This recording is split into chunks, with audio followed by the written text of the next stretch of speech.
होता था, लेकिन कुछ सुपर्ब एक्टर्स की वजह से आज साउथ मूवीज को ना सिर्फ इंडिया में बल्कि पूरे विश्व भर में देखा जा रहा है और सराहा भी जा रहा है। उनमें से एक सुपरस्टार का नाम है अल्लू अर्जुन। बंदे की एक मूवी रिलीज हुई जिसका नाम है अंगू वेकुंठपुराथु। मुझे मलयालम बिल्कुल नहीं आती, लेकिन उस बंदे की कॉमेडी पे मैं खूब हंसा, उस बंदे के इमोशनल सीन्स पे मैं खूब इमोशनल हुआ और उस बंदे की डांस का तो जवाब ही नहीं है। 3 दिन से मेरी कार में उसी मूवी का गाना बज रहा है जिस मूवी के लिरिक्स मुझे बिल्कुल समझ में नहीं आते।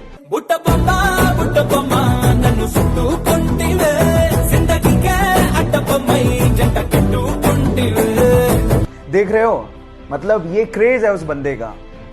अल्लू अर्जुन, जिसे हम स्टाइलिश स्टार भी कहते हैं, उस बंदे के लिए एक हार्ट तो बनता है। येस बैंक के साथ जो हुआ उस चक्कर में फोन पे ऐप फंस गया, क्योंकि उनके ज्यादातर ट्रांजैक्शन येस बैंक के साथ होते थे। अब 6 मार्च को अचानक से फोन पे ऐप ठप पड़ गया, जिसकी वजह से लोगों को परेशानी हुई। अब इसका फायदा उठाते हुए उनके राइवल पेटीएम ने ट्वीट करते हुए कहा कि डियर फोन पे, पेटीएम सबको अपनाता है, हम आपके कामकाज को संभालने में सक्षम है, हमें आपको सुधारने का मौका दीजिए। इस बात पे फोन पे ने रीट्वीट करते हुए कहा कि डियर पेटीएम, अगर आपका कामकाज इतना ही अच्छा होता तो हम पहले से बोल चुके होते। और उसके बाद जो उन्होंने लिखा वो आप लोगों को सुनना चाहिए। उन्होंने कहा कि संकट की घड़ी में अपने साथियों को छोड़ने की तेजी किस काम की। Foam is temporary but class is permanent. So guys, यहां सीखने लायक बात यह है कि संकट की घड़ियां आती जाती रहती हैं। इस सिचुएशन में अपनी साथियों का साथ कभी नहीं छोड़ना चाहिए, क्योंकि वक्त बदलते देर नहीं लगती। वो बचपन से ही बोलने में हकलाता था, इसलिए उसे स्कूल जाने तक में डर लगता था, क्योंकि उसके स्कूल के सारे दोस्त उसे चिढ़ाया करते थे। एक दिन उसने अपने दोस्त को कहा कि वो बड़ा होकर एक्टर बनना चाहता है। इस बात पे उसके दोस्त ने रिप्लाई किया कि तू एक लाइन तो ढंग से बोल नहीं पाता, तू एक्टर कहां से बनेगा। ये बात उसके दिल को लग गई और तब उसने स्पीच थेरेपी करने की सोची और धीरे धीरे इंप्रूवमेंट भी आने लगी। इसके एक्टर बनने की बात उसके डायरेक्टर पिता को भी पता थी, लेकिन वो इस पक्ष में नहीं थे। लेकिन एक दिन पिताजी जब कहो ना प्यारे की स्क्रिप्ट लेके शाहरुख खान के पास गए तो उसने उसे करने से मना कर दिया। आनंद फानन में उन्होंने अपने बेटे को लॉन्च करने की सोची और जब 2000 में कहो ना प्यारे रिलीज हुई तो यह लड़का रातों रात स्टार बन गया। Yes guys, I am talking about Asia's handsome hunk, most superb dancer and most superb actor Hrithik Roshan. Guys, difficulties हर किसी के लाइफ में आती हैं, लेकिन उसे फेस करने वाला ही सुपरस्टार बनता है।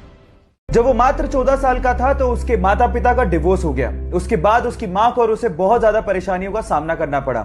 जहां घर का खर्च निकालने के लिए उसकी मां को दूसरों के यहां काम करना पड़ा, वहीं उसे भी घर घर जाकर, बसों में जाकर स्कूली सामान बेचना पड़ा और छोटा मोटा पार्ट टाइम जॉब भी करना पड़ा। इस वजह से उसकी पढ़ाई भी बीच में छूट गई। उसने कॉलेज ड्रॉप आउट तो कर दिया था, लेकिन सीखना नहीं छोड़ा था। पार्ट टाइम जॉब करते करते उसने वेब डिजाइनिंग सीखी और उस पर अपना करियर बनाने की सोची। बहुत सारी असफलताओं के बाद भी उसने हार नहीं मानी और फाइनली आज वो बंदा ज्ञानी पंडित जैसी वेबसाइट्स का मालिक है और बहुत सारे विजिटर्स उसकी साइट्स पर विजिट करते हैं। इनफैक्ट गूगल ने कम से कम 3 से 4 बार उसे अपने प्रोग्राम्स में इनवाइट भी किया है। महाराष्ट्र के छोटे से शहर अकोला से निकले मयूर खरपकार के लिए एक हार्ट तो बनता है। चाइना में 11 साल का बच्चा था जिसका नाम था लियांग याओई। अचानक से उसे पता लगा कि उसे ब्रेन ट्यूमर है और अब वो बच नहीं सकता। उसके बाद जो उसने अपनी मां को कहा वो आप लोगों को ध्यान से सुनना चाहिए। उसने अपनी मां को कहा कि मैं जानता हूं कि अब मैं बच नहीं सकता हूं, लेकिन इस दुनिया में बहुत सारे ऐसे लोग हैं जो दूसरों के लिए कुछ करना चाहते हैं। मैं भी दूसरों के लिए कुछ करके मरना चाहता हूं। मैं चाहता हूं कि मेरी मृत्यु के बाद मेरे सारे ऑर्गन्स डोनेट कर दिए जाएं। और गाइस, हुआ भी कुछ यूं ही। डॉक्टर्स ने उसके सारे ऑर्गन्स जरूरतमंदों को डोनेट किए और मरणोपरांत उसके शव के आगे सभी डॉक्टर्स और हॉस्पिटल के स्टाफ ने सर झुकाकर उसे नमन किया। मैं भी इंसानियत का पैगाम देने वाले उस छोटे से बच्चे को सर झुका के नमन करता हूं। क्या आप लोगों ने डेडपूल देखी है? आई थिंक वो मार्वल का सबसे फनी सुपर हीरो कैरेक्टर है और मेरा तो पर्सनल फेवरेट है। लेकिन वो कहते हैं ना कि अक्सर जो लोग दूसरों को हंसाया करते हैं उनकी खुद की जिंदगी दर्द भरी होती है। डेडपूल का कैरेक्टर निभाने वाले इस बंदे की लाइफ की स्टोरी भी कुछ ऐसी है। बचपन से ही वो एंजाइटी और डिप्रेशन का शिकार था। पैसों की तंगी को दूर करने के लिए वो न्यूज़पेपर तक बेचा करता था। 2 साल तक लगातार उसे सुपरमार्केट, वेयरहाउस और रेस्टोरेंट में काम करना पड़ा था। अपने फ्यूचर की इतनी टेंशन थी कि रात रात भर उसे पैनिक अटैक आने लग गए थे। ड्रग्स तक लेना उसने शुरू कर दिया था।